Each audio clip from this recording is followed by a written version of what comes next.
Il y a une guêpe qui me gêne là. C'est bon, on est en ligne.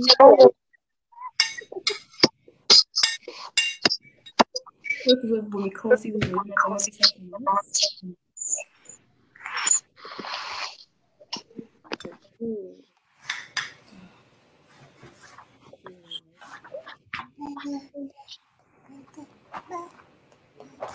Ok, je viens reçu la notification qu'on est en ligne. Ok, du coup, maintenant tu dois couper ton micro. Ouais, je crois que je vais juste m'enlever du live pour...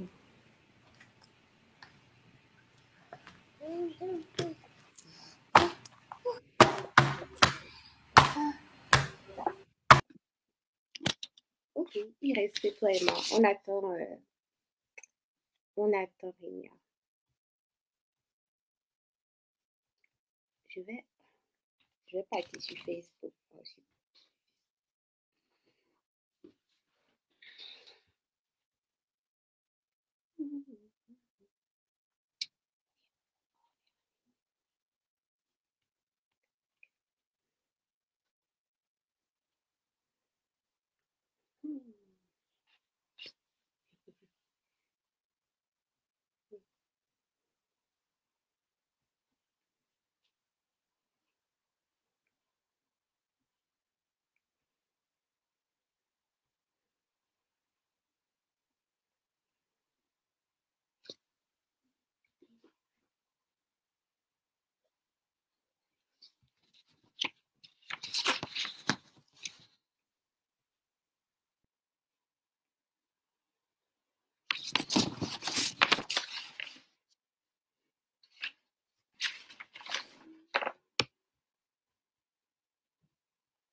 Bonjour tout le monde, on va bientôt commencer le live. On attend notre deuxième invité, Rénia.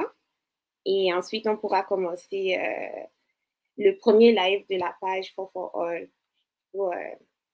À tout de suite.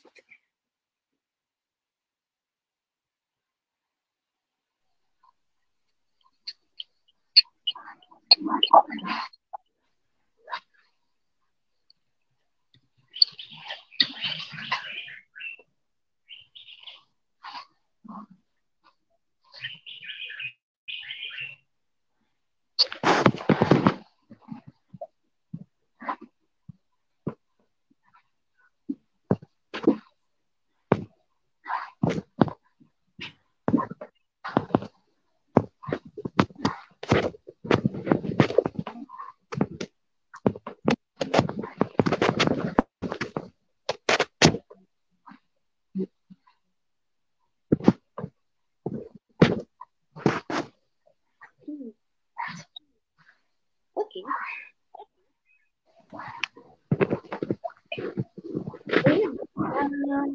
Allô? Ok, ben on a notre deuxième invité. Bonjour Rénia, bonjour Libéral. Bonjour, merci.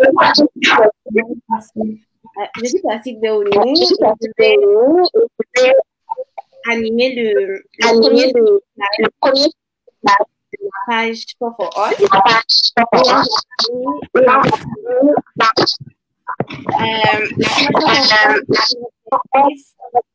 de partager nos expériences avec vous et d'apprendre pour votre aide. Je remercie tous nos amis et toutes les personnes qui nous suivent. L'entrepreneuriat, en fait, qui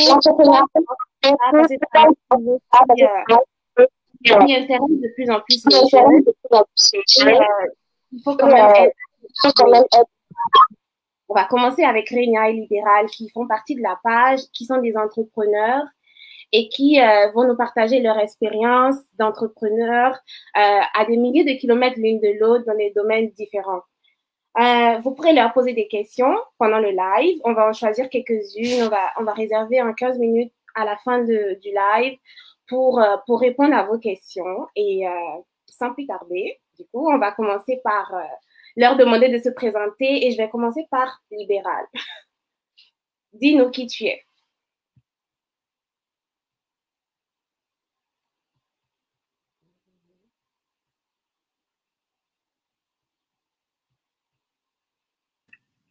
Libéral, je pense que ton micro n'est pas activé, hein?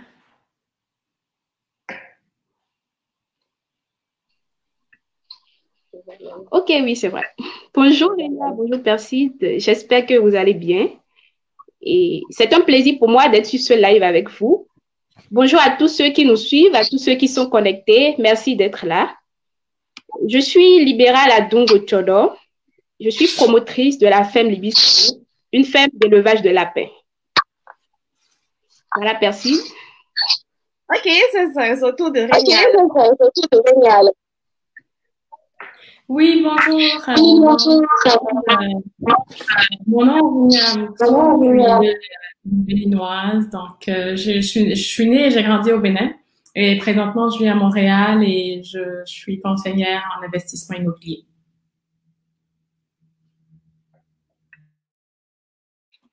Ça ne nous dit pas encore tout sur vous. Du coup, je vais aller dans le vif du sujet. Je vais vous poser directement la question. Pourquoi est-ce que vous avez choisi de devenir entrepreneur? Et je vais commencer par Renia. Merci, Percy, pour la question. Pourquoi j'ai choisi de devenir entrepreneur? Pour mon cas, travailleur autonome. Ben, écoute, ça vient de très loin. Ça vient de vacances passées avec ma grand-mère qui est une commerçante qui a fait du commerce toute sa vie. Ça vient de mon amour de faire du commerce, d'aider les gens et puis toute ma jeunesse à l'adolescence puis dans mon jeune âge adulte, j'ai fait plusieurs types de petites ventes de commerce. J'ai vendu je suis la jeune fille de 8 ans qui a commencé à vendre du toffee, qui a vendu des bijoux plus tard, qui a vendu des bonbons, des cérélacs à l'école, des pagnes, Itarjet. J'ai vendu tout ce qui pouvait être vendu. J'ai vendu des cartes de recharge. J'ai vendu tout plein de choses. Donc moi, ce que j'aime, c'est le contact de la pièce de 25 francs là avec ma paume de main. C'est ça que j'aime. Pour donner la monnaie au mieux, pour prendre ça chez les autres. Non, on ne donne pas la monnaie. Le reste, c'est le pourboire. Merci.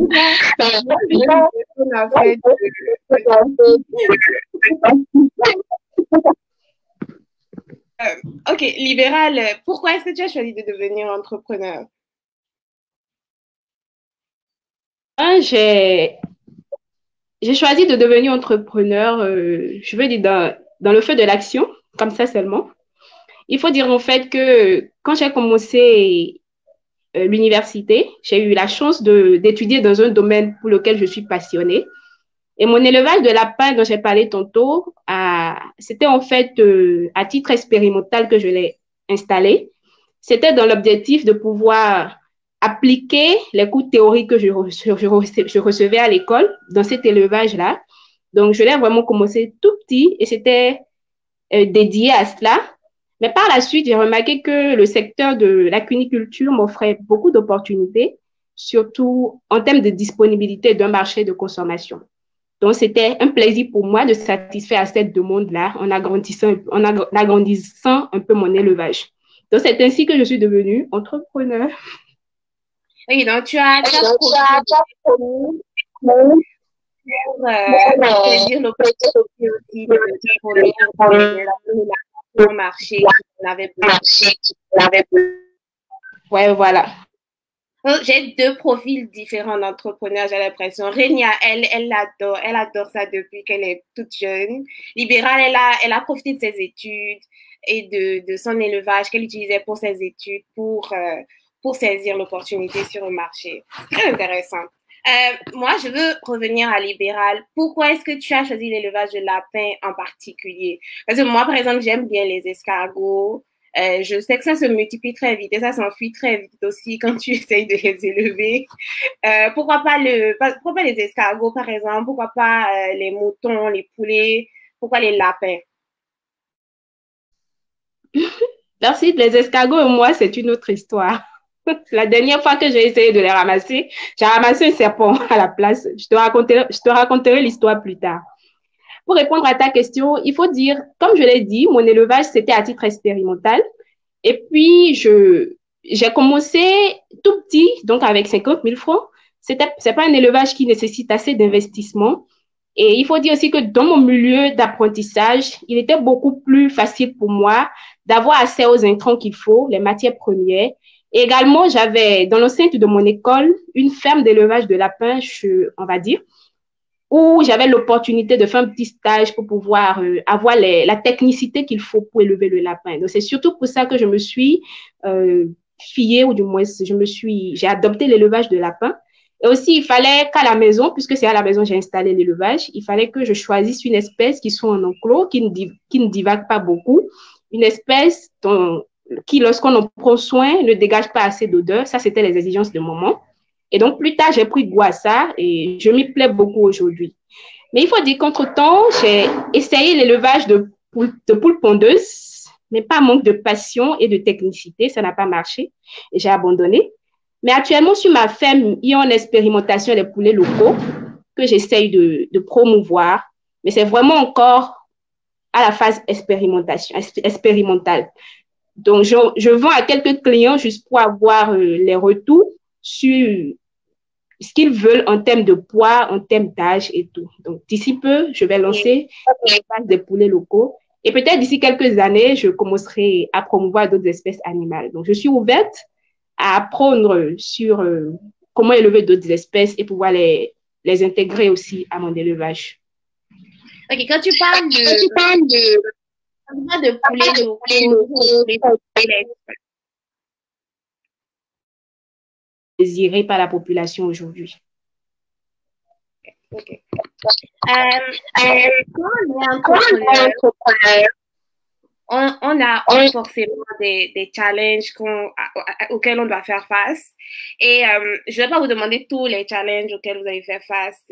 Non, je veux juste savoir quel était votre plus gros challenge. Et comme Renia, ça fait longtemps qu'elle n'a pas parlé, on va commencer par elle.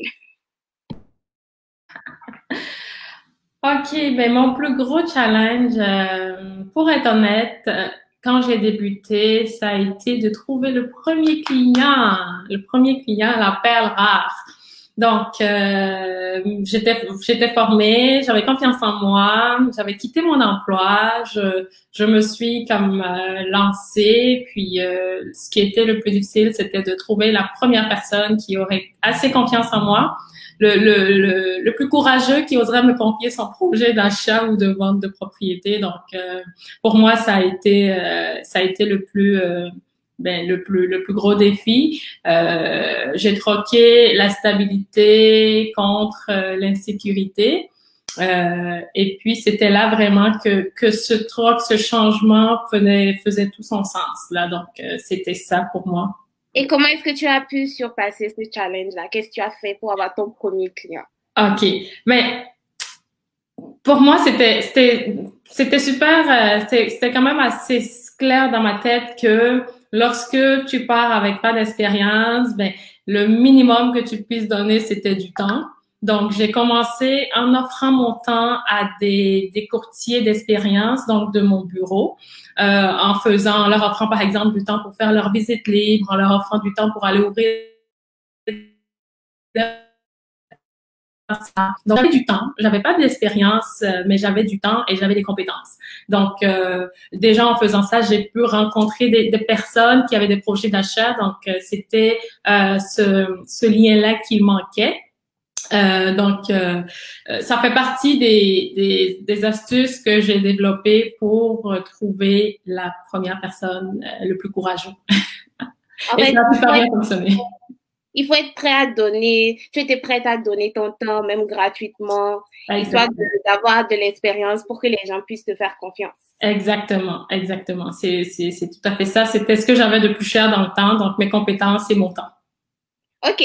Libéral, c'était quoi ton plus gros challenge à toi et comment est-ce que tu l'as Mon plus gros challenge fut la perte de la seule lapine que j'avais. Le jour même où j'ai décidé de muter mon élevage dans mon business. Je veux dire mon laboratoire de pratique dans mon business. Ça a été vraiment très déstabilisant. J'étais à la limite frustrée parce que pour moi, à l'époque, puisque j'avais déjà la technicité qu'il faut pour élever les lapins, tout ce qu'il y a après devrait normalement être rose. C'est-à-dire, je produis mes lapins, je les vends sans difficulté. Donc, ça a été vraiment déstabilisant pour moi. Et cette expérience m'a amené, en fait, à prendre conscience du fait que l'entrepreneuriat, c'est un tout. Ce n'est pas juste le fait d'avoir la technicité dans ton secteur. Il y a bien d'autres atouts, bien d'autres aptitudes que l'entrepreneur doit chercher, doit avoir pour pouvoir faire face aux difficultés. Donc, en ce moment-là, j'ai commencé à beaucoup lire sur ce qu'est l'entrepreneuriat, à suivre des ateliers sur ce qu'est l'entrepreneuriat, des ateliers qui étaient même organisés à l'intention des étudiants à l'époque dans ma faculté. Je les suivais et j'écoutais des entrepreneurs à succès sur comment ils ont fait, sur comment ils ont su surmonter les difficultés et tout. Et ça m'a permis de rehausser ma confiance en moi, de savoir que oui, même si ce n'est pas tout rose comme je le pensais, je suis capable d'y arriver malgré les difficultés que je rencontre. Donc voilà, ça a été mon plus gros challenge et c'est être ouverte à la formation, à l'option de me faire former qui m'a beaucoup aidée. OK.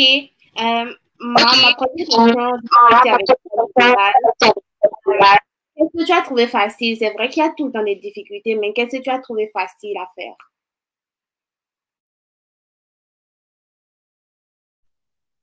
Ce que j'ai trouvé facile fut la mobilisation des fonds pour débuter mon entreprise. Mais je ne dirais pas que c'était facile. Je dirais tout simplement que j'ai trouvé la meilleure approche pour pouvoir m'en sortir parce que je savais que je ne pouvais compter que sur moi-même pour commencer. Donc, il fallait que je commence tout petit.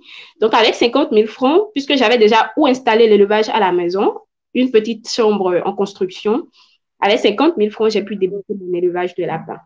Donc, c'est ce que j'ai trouvé très facile au début du lancement. Je veux aussi savoir, c'est quoi ton succès? Mon plus gros succès, oui, mon plus gros succès fut mon intégration au sein du réseau des jeunes dans le secteur de l'élevage, de la pêche et de l'aquaculture de l'Union africaine. À l'époque, j'avais pas un grand cheptel, mais les gens avaient quand même le regard sur moi, ils aimaient ce que je faisais, ce qui m'a valu cette place-là au sein de ce réseau. Ce réseau, d'ailleurs, qui me permet d'être en contact avec plusieurs jeunes de par l'Afrique, qui sont dans divers secteurs, mais également dans le secteur de la cuniculture. Et avec eux, je suis à l'affût de l'information, je suis informée des opportunités qu'il y a dans le secteur et je suis également en contact avec eux pour avoir les nouvelles informations afin de mieux dynamiser ce secteur-là. Donc, voilà. Ok, du coup, tu as réussi à avoir un réseau, en fait, qui te permet d'acquérir de l'expérience, de partager ce que tu sais faire. C'est très bien.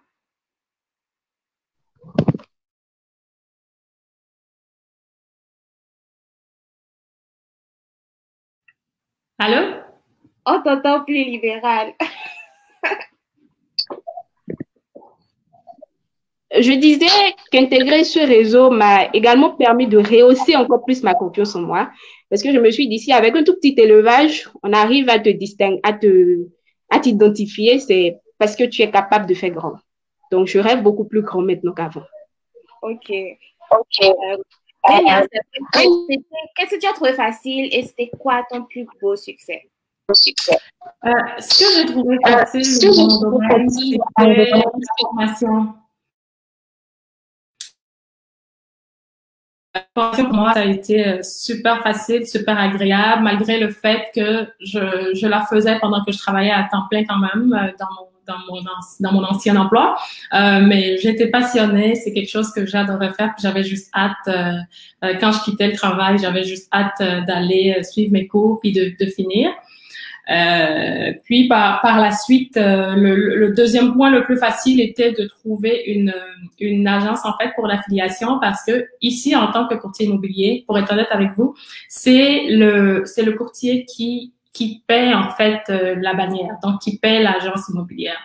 Donc, il y en a plusieurs qui veulent travailler avec des courtiers, donc il y en a énormément, vu que ça ne leur coûte quasiment rien.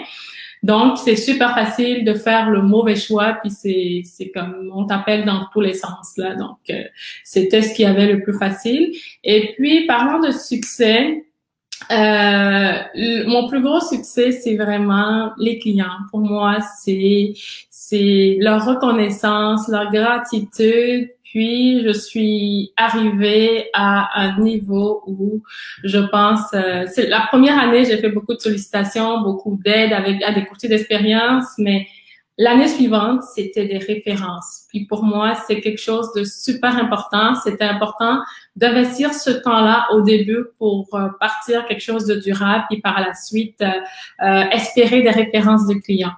Puis je suis énormément reconnaissante pour ça. La gratitude et puis leurs commentaires, leur feedback, c'est une belle preuve de réussite pour moi qui a permis d'atteindre un objectif clair à la base qui était celui de faire vivre une expérience client aux personnes qui me font confiance et d'avoir de pouvoir les retenir jusqu'au bout d'une transaction, de gagner leur confiance et celle de ma famille, parce qu'au départ, je dois vous dire que quand j'ai annoncé à mes parents que je voulais être courtier immobilier, la première réaction de mon père surtout, c'était « OK, donc toi, t'as étudié tout ce temps-là pour revenir à l'arrière et devenir démarcheur. » Pourquoi? C'était ça, comme démarcheur, tu fais quoi avec ça? Donc, avec ce que j'ai pu accomplir aujourd'hui, je suis fière, puis ils sont fiers de moi, et puis je remercie énormément mes clients pour leur confiance.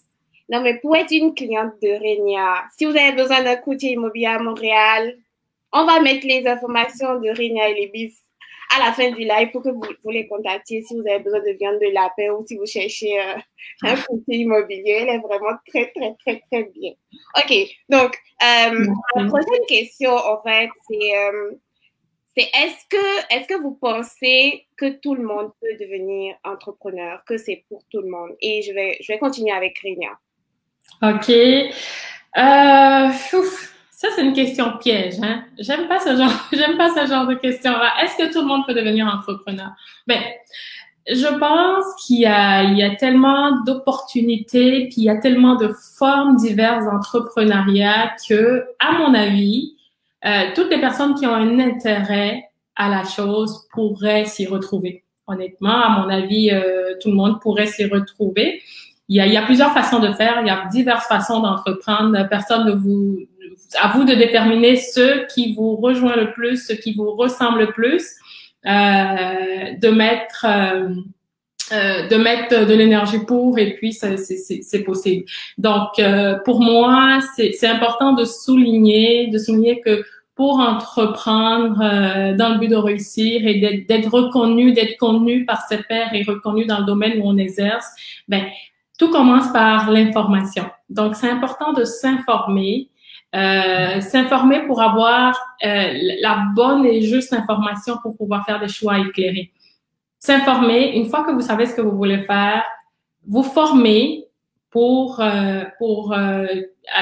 accumuler les compétences et les connaissances nécessaires, et puis par la suite viser toujours le professionnalisme, donc pas d'amateurisme, aller vraiment dans des formations ciblées, dans des formations claires pour vous donner le plus de connaissances possibles. Donc ne soyez pas dans l'improvisation et ayez un but précis. Puis, un désir suffisamment fort, un désir ardent, à la limite, je dirais, à la limite obsessif, et soyez déterminés. Donc, si les personnes sont force des efforts sans mesure pour arriver à leur fin. Donc, se donner les moyens, d'après moi, ils vont découvrir en fait la magie qui va se produire. Donc, pour moi, un entrepreneur qui débute là, il doit être en mode et toujours être en mode gagner ou périr. Donc, si tu te mets dans cette optique-là, je pense qu'il y a toutes les chances de s'en sortir. OK, donc selon toi, Renia, n'importe qui se donne les moyens peut devenir un entrepreneur. Il faut se donner les moyens, s'informer, avoir un bon état d'esprit et normalement, on devrait y arriver. Ben, d'après moi, c'est ça. Si tu t'informes correctement, ben, tu sais que oui, non, je peux pas. Donc, si tu peux, tu continues dans le processus et puis, veux ou veux pas, il y a personne qui a donné, en tout cas, je ne pense pas qu'il y a des gens qui ont donné tous les efforts nécessaires, qui ont mis le désir et qui avaient des objectifs clairs et qui ont échoué. Pour moi, tout part par un objectif de l'information et puis un désir obsessif. Comme on dit chez nous, Egblemakou, genre. c'est ça. Oui, Libéral, est-ce que tu es du même avis que Renia?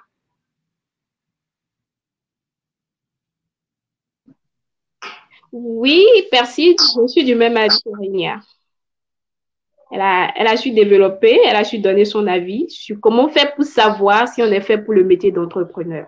Je suis tout à fait d'accord avec elle. Et selon toi, c'est quoi les qualités?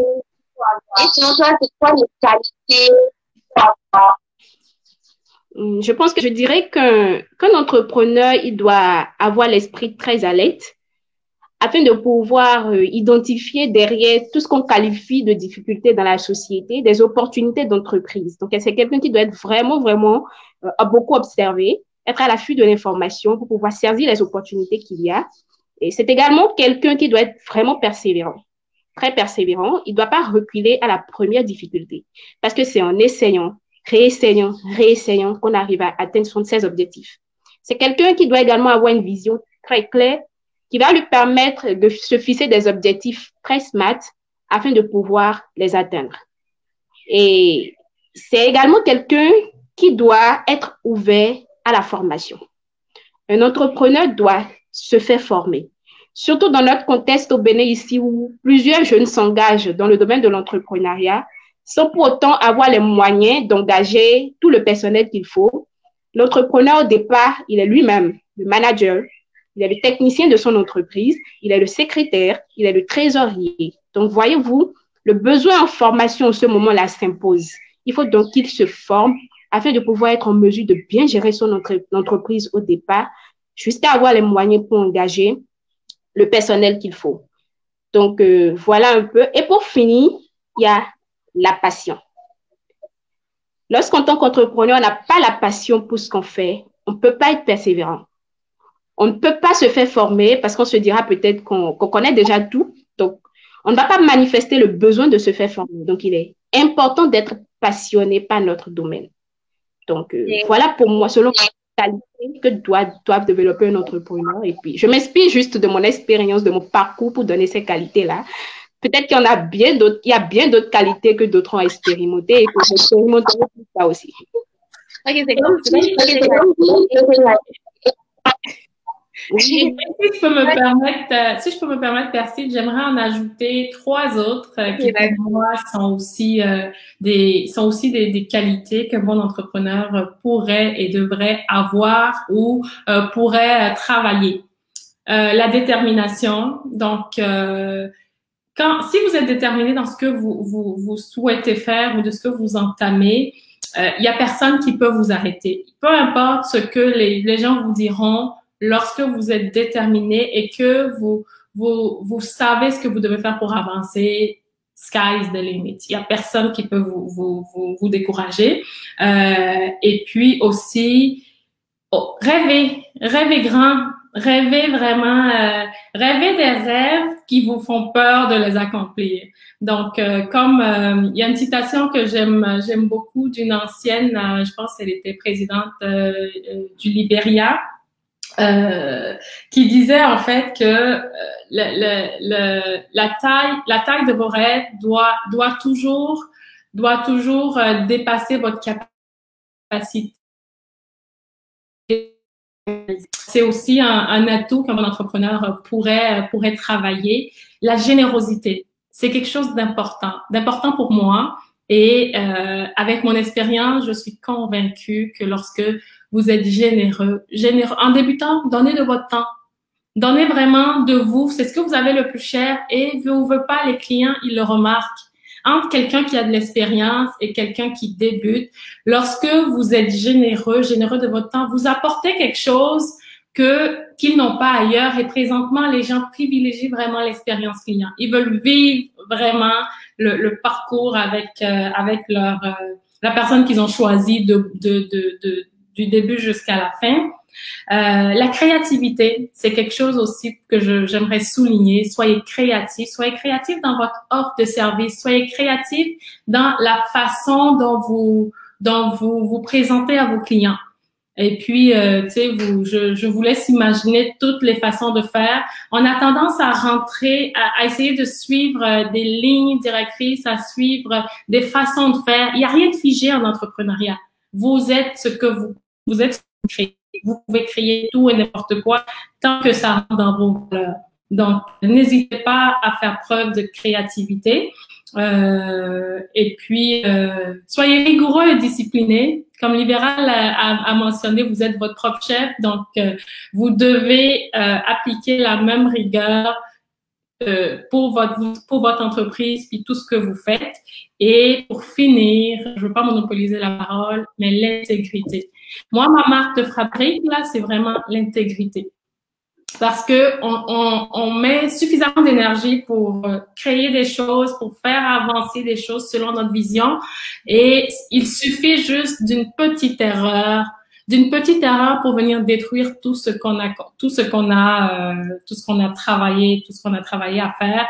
Avec les réseaux sociaux maintenant, c'est super facile de venir en fait batcher, je sais pas comment trouver le mot là en français. Aidez-moi à le trouver. Un client insatisfait, un client bâclé.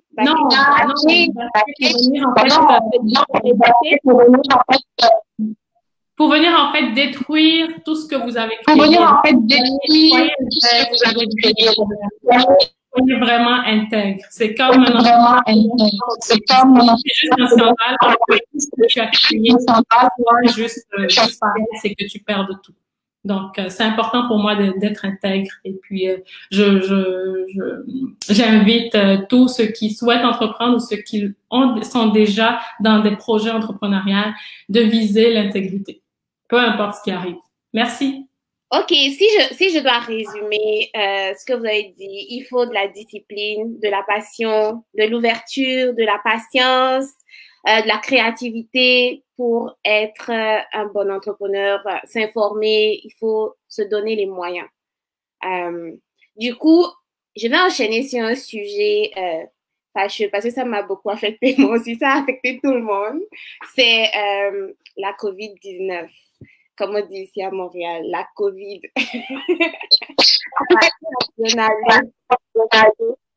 Je veux savoir, en fait, qu'est-ce que ça a fait? Qu'est-ce qui vous a permis de tenir? Qu'est-ce que ça a le plus impacté dans chacune de vos activités? Et je vais commencer par Libéral.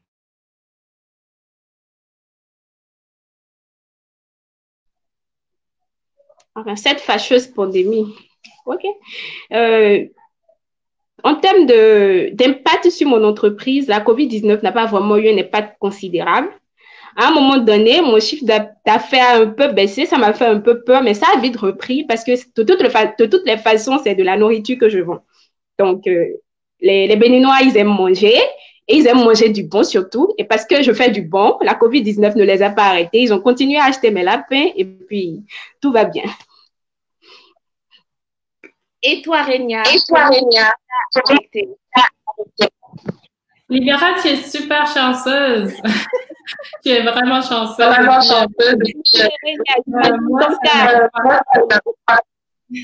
Moi, ça n'a pas été le cas du tout. Ça a été la catastrophe. Si je pouvais skipper cette question, je l'aurais skippé parce que honnêtement, ça me malade la tête. Donc, ça a été un arrêt total de mes activités, vraiment, parce que, comme je vous ai expliqué au début, mon rôle, c'est vraiment d'offrir un service aux clients et surtout le fait que je suis rémunérée uniquement au résultat. Donc, si je ne trouve pas la propriété parfaite ou je ne vends pas la propriété dans le délai imparti, ben, il n'y a pas de rétribution, il n'y a pas d'honoraire. Et je ne sais pas si quelqu'un peut me donner un exemple d'un autre métier où où vraiment tu es rémunéré, tu travailles sans être rémunéré. C'est comme le manger puis vous payer après, quoi. C'est comme exactement ça. Donc j'ai pas travaillé pendant plusieurs mois. Puis par la suite, il y a eu le déconfinement et puis on a pu reprendre progressivement les activités, certainement en suivant les règles d'hygiène imposées, ce qui était pas plus mal que ça. On était bien content de retrouver les clients, de refaire les visites, puis de continuer à se voir et de poursuivre dans la relation. Mais on a quand même, j'ai quand même dû me réadapter en fait, parce que là, on pouvait plus se rencontrer vraiment et on a dû passer par Zoom pour faire des rencontres, pour discuter des propriétés, discuter du marché, parce que quand il n'y a pas d'interaction là, dans mon domaine, le client il vous oublie là. Il peut se faire prendre par un autre courtier. Donc, il faut quand même maintenir cette relation-là, travailler cette relation, puis prendre des nouvelles des personnes. Donc, on a dû passer par toutes les plateformes disponibles, donc Zoom. On parlait de propriété, le marché, les prédictions et tout. Donc, tout ça m'amène à attirer l'attention des personnes sur le fait de pouvoir vite se réadapter, se réajuster selon ce qui arrive dans le temps, parce qu'on ne sait pas, ce qui arrive. Il faut pouvoir avoir la capacité, une bonne capacité d'adaptation. Et aussi, dans mon cas, ce qui m'a aidé un peu, c'était que en tant que travailleur autonome, j'ai toujours un petit fonds d'urgence, donc qui permet de ne pas être super stressé, parce que le stress aussi est contre-productif. Exactement. Donc, ça a permis de pouvoir passer au travers cette période de confinement et d'arrêt des activités. OK, donc toi, tu as été complètement arrêtée. Moi, j'ai pas arrêté de travailler. J'ai juste eu l'opportunité de travailler de chez moi, si on va dire. Et c'est vrai que le fait que tu as parlé d'avoir un fonds d'urgence, en fait, il faut être préparé en fait à tout et n'importe quoi maintenant en fait. Est-ce que tu dirais aux gens qui nous regardent, qui sont des entrepreneurs, ça doit être une opportunité pour eux de savoir se préparer à d'autres pandémies? Définitivement, puis pas juste aux pandémies, parce que les besoins des gens peuvent changer, hein. Donc, si à un moment donné, quand je prends l'exemple de Libéral, là, imagine que Libéral faisait du poulet.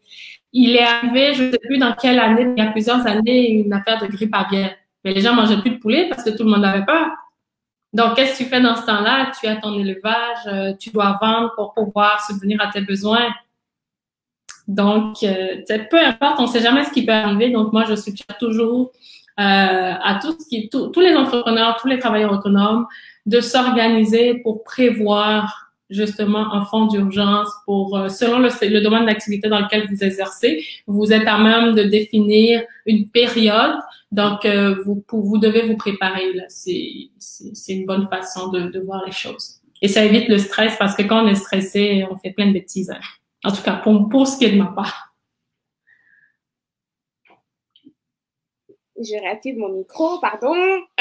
Moi, j'ai fini avec les questions que je voulais vous poser. On va passer maintenant aux questions des gens qui ont suivi le live. On va en choisir 2 ou 3 et vous les poser.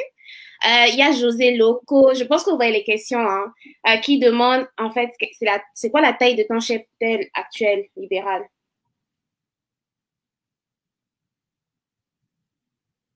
Le micro.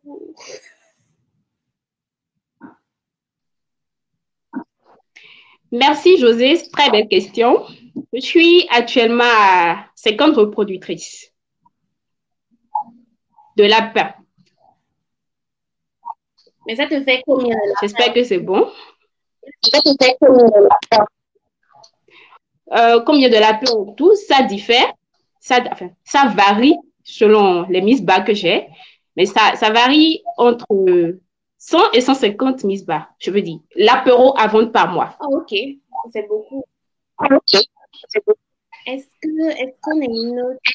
J'espère qu'elle a bien répondu à ce que j'ai compris dans la question. Combien il y a de lapins actuellement? Et elle a dit entre 100 et 150 avant qu'elle ne vende. La prochaine question, c'est une question de Kenny et que je connais très bien. Merci de participer au live. La première question, elle est pour Renia. Elle veut savoir, en fait, après ton premier client, est-ce que tu as pu facilement en démarcher d'autres? Oh oui, définitivement. Après le premier, ça a été super facile pour la suite. Parce que j'ai gagné un peu plus de confiance en moi en ce qui a rapport à ce domaine que je choisis. Parce que oui, j'avais les compétences, j'avais les connaissances, comme je vous disais, mais j'avais pas encore pratiqué sur le terrain. Donc, les retours de ces premiers clients-là qui étaient super contents, qui avaient pas senti en moi quelqu'un d'inexpérimenté, qui savait pas qu'ils étaient mes premiers clients. Donc, ça m'a donné confiance en moi, puis ça m'a permis d'aller en démarcher d'autres. Et d'ailleurs, ces clients-là, je pense, ils m'ont référé peut-être 4 clients depuis ce temps-là. Donc, oui, définitivement, ça a été une très belle pratique et ça a été super facile par la suite. Ouais, du coup, l'expérience qu'ils ont eue les a confortés que tu étais un très bon agent immobilier. Exactement. Et surtout qu'ils n'avaient pas remarqué que j'étais débutante. Ah, nice. Ça, c'est bien. Ça, c'est bien pour que les gens aient confiance en toi, en fait. Ouais. De savoir ce dont tu parles, leur donner l'impression que tu sais très bien ce dont tu parles et tu sais très bien le faire, en fait. Exactement. OK. La deuxième question, je pense qu'elle est pour vous deux. Elle veut savoir, Kenny, en fait, si vous arrivez à vous rémunérer et au bout de combien de temps vous avez pu vous dégager un salaire? Je commencer par libéral, comme tu viens de parler. Merci à Toria pour sa question. Si j'arrive à me rémunérer, et pour dire vrai, moi, c'est après 1 an et demi que j'ai commencé à pouvoir me rémunérer. Et ça varie en fonction de la taille de mon cheptel, mon salaire. Après 1 an et demi, parce que, comme je l'ai dit, c'était pas vraiment à titre d'affaires que je l'ai commencé. Donc, c'est quand j'ai vraiment décidé d'en faire mon business et tout, que j'ai commencé à envisager l'option de me payer un salaire. Et le salaire varie en fonction de la taille de mon cheptel, en fonction du nombre de lapins que je vends par mois. Est-ce que tu as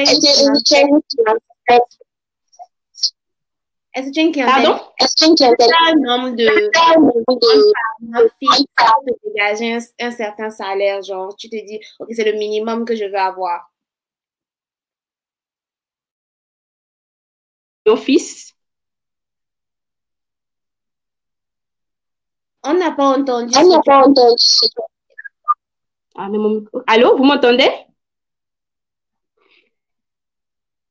C'est moi qui ne vous entends pas maintenant. Allô? Oui, maintenant on t'entend, mais ça, je te demande, est-ce que tu es sûr d'avoir par mois? Vente par mois, mais vous savez, nous sommes dans le domaine de l'entrepreneuriat. Hein. Parfois, on n'y arrive pas, mais parfois, d'autres mois arrivent à combler le mois passé. Donc, le salaire n'est pas vraiment fixe, c'est en fonction vraiment de combien de lapins je vends. Et certains mois sont vraiment très fructueux, d'autres un peu moins, mais ça va, on arrive à combler. OK. Rémi, à quel moment tu commences? Oui, bonjour. Bon, je dis bonjour, voyons. Merci Toria. Merci Toria pour ta question. Pour moi, c'était très important de pouvoir me rémunérer déjà dès le début parce que je quittais un emploi stable et j'avais déjà des responsabilités. Donc, veut ou veut pas, fallait payer son loyer, fallait payer ses factures. Donc, c'était déjà important dès le début et je m'étais fixé un objectif précis. Je savais exactement combien me fallait faire de ventes pour pouvoir garder le même niveau de vie que j'avais et possiblement l'upgrader. Et j'ai commencé en fait par une demi. C'était comme juste pouvoir combler les dépenses. Les 6 premiers mois, c'était vraiment ça. Mais l'année qui a suivi, oui, j'ai comme commencé à avoir un roulement suffisamment important pour me rémunérer puis pouvoir gérer tout ce qui est dépenses et frais. Ouais. Donc, si ça répond à la question, c'est pas mal ça parce qu'au début de l'année, je savais exactement, OK, sur une transaction, voici ce que je peux faire, avoir une prédiction et savoir exactement le minimum qu'il me fallait pour pouvoir équilibrer. Et je visais toujours plus parce que je veux équilibrer, oui, mais faire aussi de l'épargne pour ma retraite, pour un fonds d'urgence, pour tout ce qui va avec. Donc, oui. OK. Je ne sais pas si on a d'autres questions. Sinon, si on n'a pas d'autres questions, je vais vous laisser. Je pense que Tori a posé une question. Elle demande si on a défini un salaire fixe. Ah oui, c'est vrai. Pardon. Si, Toria, j'ai défini un salaire fixe, mais parfois, comme je l'ai dit, comme c'est de la nourriture, je produis en fonction de la clientèle fixe que j'ai, mais on fait un surplus de production pour ceux qui font commander sans pour autant être nos clients habituels.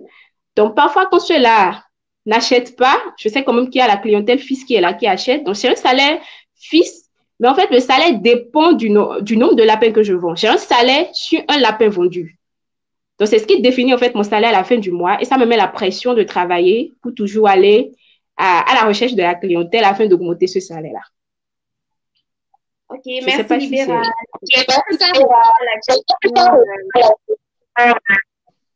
De Kenny. À toi, notre impresario, veut savoir comment est-ce que vous vous assurez que votre activité est rentable. On va commencer par Rémia. Merci Atma pour la question. Attendez, excusez-moi 2 secondes, j'ai une crampe. Mais désolée si je fais un visage, j'ai vraiment une crampe et ça fait vraiment mal.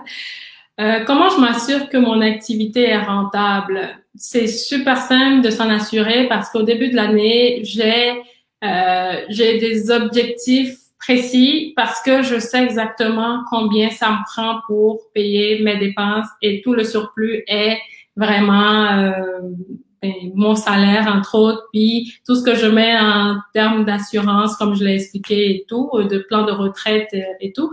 Donc, c'est sûr que lorsque j'arrive au premier trimestre de l'année puis que j'ai déjà couvert avec ce que je fais comme transaction, tout ce qui est dépenses, mais c'est sûr que le reste de l'année, ça va en salaire, en plan de retraite, en épargne, en tout ce que vous voulez, là. Okay. Donc, ça prend vraiment de connaître de connaître son domaine et de savoir exactement quelles sont ses dépenses, quels sont ses points de dépenses, d'avoir des prévisions vraiment très claires pour pouvoir faire la différence entre tout ce qui est gain et donc c'est ça. Donc, tu commences par faire ton plan de dépenses. Tu sais qu'est-ce qui est fixe en général. Exactement. Toujours au mois de novembre, décembre, je fais les prévisions de l'année prochaine. Puis les dépenses, je les connais par cœur, donc c'est super facile. Faut commencer à penser à payer les impôts, quoi. Oui, c'est ça aussi. On n'en a pas parlé, mais aussi. Ok. Ok. Libéral, comment est-ce que toi, tu t'assures que la vente de lapin est rentable pour toi? Au début de mon élevage, pas au début, peut-être au milieu, j'ai fait un calcul qui prend en compte le coût des investissements, l'amortissement, pardon, des investissements, tout ce qui est dépenses que je fais dans l'élevage d'un seul lapin.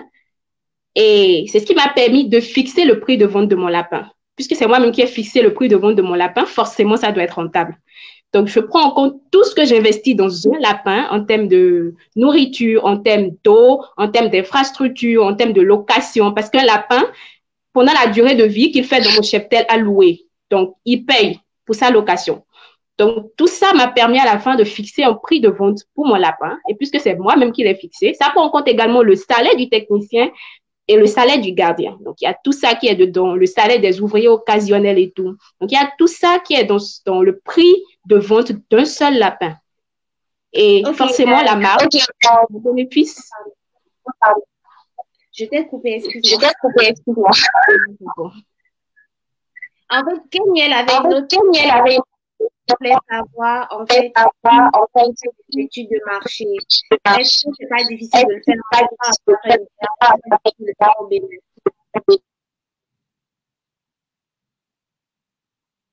Je peux y aller? Je peux y aller? Oui. Je n'ai pas fait une étude de marché proprement dite au début de mon activité. Parce que, comme je l'ai dit, j'ai pas commencé pour un business, mais par la suite, j'ai remarqué que le marché existait parce que je recevais assez de commandes. Donc, jusque-là, j'ai pas fait une étude de marché proprement dite. Je fais juste de la publicité qui m'amène de la clientèle et il y a des recommandations, il y a des gens qui recommandent mon produit. C'est ça qui me permet d'avoir la clientèle que je veux. Mais je souligne que c'est quand même très important pour un jeune entrepreneur de nos jours, avant de débuter son activité, de faire une petite étude de marché, une petite étude de marché pour lui permettre de voir si son idée de projet est vraiment viable. C'est vraiment très, très important. Donc, voilà. Renia,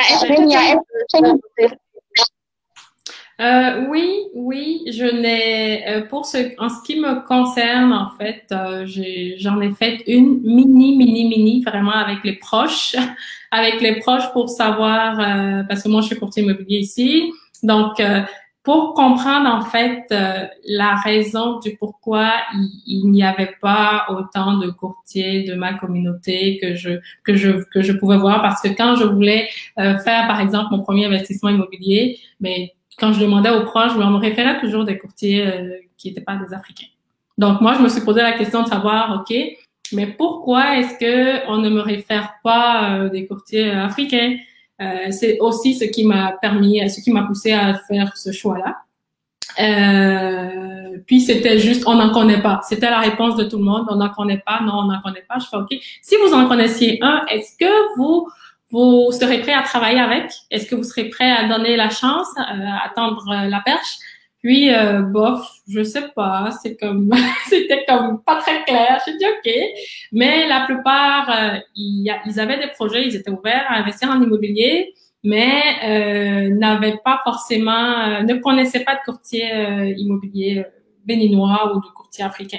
Donc, je me suis dit, ben si je ne les sais pas, je ne saurais pas. Et de toute façon, les gens ils ont besoin d'un service, ils ont besoin de quelqu'un qui a son affaire et qui sait de quoi il parle. Si j'arrive à réunir tout ça, mais il n'y a pas de raison de pas travailler avec moi. Donc, c'est ça. OK, on va prendre les deux dernières questions. Les questions de Andy. Comment est-ce que vous avez réussi à faire parler de vous et quels sont les principaux moyens que vous utilisez pour faire parler de vous? Et je vais continuer avec Renia et ensuite ce sera Libéral. OK. Ben, merci Andy pour la question. Comment j'ai réussi à faire parler de moi? Premièrement, dans mon domaine, en prospectant, donc en allant à la rencontre des personnes qui avaient possiblement un projet immobilier. Donc, que ce soit, comme je l'expliquais au début, en faisant des visites pour des courtiers d'expérience, que ce soit en participant à des soirées réseautage, en appelant tout mon réseau, toutes mes connaissances pour les informer en fait que j'étais devenue courtier immobilier et que je pouvais les aider.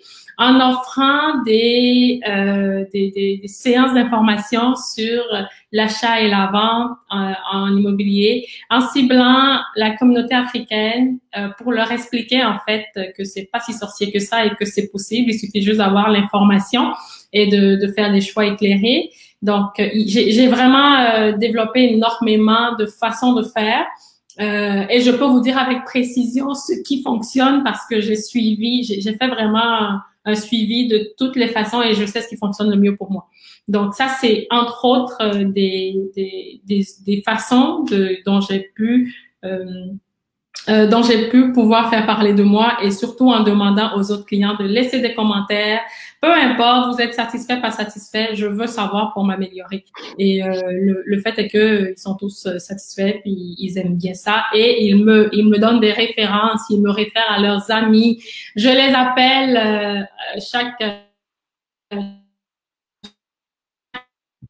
les anniversaires des enfants, je dis ben bonne fête. Donc ça permet d'entretenir une certaine relation. Puis quand ils pensent à investir en immobilier, ils font juste Charlie Régnier est là, donc c'est comme faut maintenir cette base là qu'on a parce que c'est une source intarissable de clients, de futurs clients potentiels.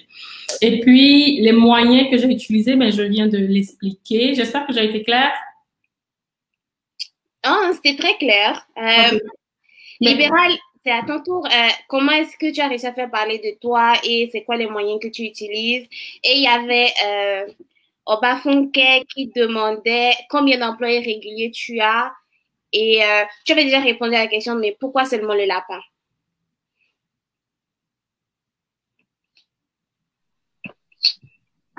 Bon, puisque c'est la question de Obafunke qui est affichée, je réponds à sa question.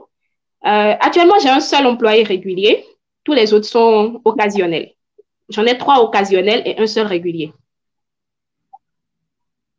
Et là, OK. OK, comment j'ai fait réussir à parler de moi? À travers la qualité de mon produit et la qualité de mon service. C'est ce que je peux dire. Et quels sont les principaux moyens que j'utilise? Il y a la publicité, il y a l'Internet. Et je vais rebondir sur ce que Régnier a dit en dernière position. Il est important d'entretenir une relation avec ses clients, leur demander après la vente, qu'est-ce qu'ils pensent de la qualité de votre produit, qu'est-ce qu'ils pensent que vous pouvez améliorer. Je pense que c'est des choses qui ont fait que j'ai pu fidéliser certains de mes clients. C'est quelque chose que je ne faisais pas au départ, j'avoue. Ce qui a fait que après qu'ils achètent chez moi 1 fois, 2 fois, ils disparaissent. Pas parce que mon produit n'était peut-être pas bon, mais parce que sur le marché, il y a d'autres qui entretenaient cette relation avec eux. Donc, c'est quelque chose que j'ai commencé à faire et j'avoue que ça marche beaucoup. Donc, les principaux moyens que j'utilise, c'est l'Internet, beaucoup d'Internet. Enfin, je fais beaucoup de publicité sur Internet, Facebook, Instagram, sur mon statut WhatsApp. Et je participe aussi à des formations, à quelques conférences pour entrepreneurs. Et j'appartiens également à des réseaux qui permettent de me faire vendre, un peu comme la JCI, Toastmasters Club, des réseaux dans lesquels je me vends. Je vends mon produit. Et donc, voilà. Comme l'heure, c'est l'heure, on a live.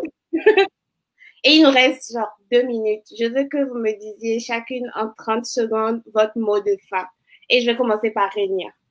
30 secondes, tu sais que c'est pas assez pour moi. J'aime parler, il faut que je parle. Donc, je vais essayer de le faire en 30 secondes. Donc, moi, pour la fin, j'aimerais m'adresser à 3 catégories de personnes. La première, c'est tous ceux qui sont entrepreneurs actifs, donc qui ont déjà des projets, qui ont déjà commencé et qui continuent dans cette démarche-là. Je nous encourage et nous souhaite énormément de succès, un succès représentatif en fait des efforts que nous fournissons parce que Dieu seul sait combien nous travaillons. Donc, ben c'est ça. Soyez vraiment aux petits soins pour vos clients. La satisfaction des clients reste et doit rester au centre de vos décisions d'affaires. Donc, un petit rappel pour les entrepreneurs. Pensez déjà à planifier votre retraite. Je vous rappelle que nous sommes nos propres chefs, nous sommes nos propres tout. Donc, pensons à planifier notre retraite déjà dès le premier salaire rentré que nous payons. il faut qu'il y ait un pourcentage qui va à la planification de la retraite, que ce soit en investissement, que ce soit en épargne, peu importe la stratégie que vous décidez d'opter, pour laquelle vous décidez d'opter, pensez à planifier votre retraite. Et puis, aux personnes qui ont le désir de se lancer en entrepreneuriat, vous avez, j'espère, aujourd'hui eu quelques petites astuces, nos expériences personnelles, donc pour nourrir votre réflexion et prendre une décision éclairée. Alors, je vous laisse avec ça. Si vous avez des questions, revenez-nous. Il n'y a vraiment aucun souci, on va pouvoir y répondre. Et pour tous les salariés des personnes qui sont salariés, employés, peu importe, et qui ne souhaitent pas se lancer en entrepreneuriat, c'est correct. C'est vraiment correct. On ne peut pas être tous entrepreneurs. Donc, continuez à faire ce que vous savez faire le mieux. Continuez à travailler, continuez à vraiment faire ce qui vous passionne et songez à investir dans des startups pour diversifier vos sources de revenus. C'est vraiment ça. Ok, Libéral, c'est à toi. Tu as 30 secondes, de Régna est née avant toi, non? Le droit d'Hermès, c'est sûr, mais le droit d'Hermès, non, de plus que moi, donc je vais faire une seconde de moins qu'elle.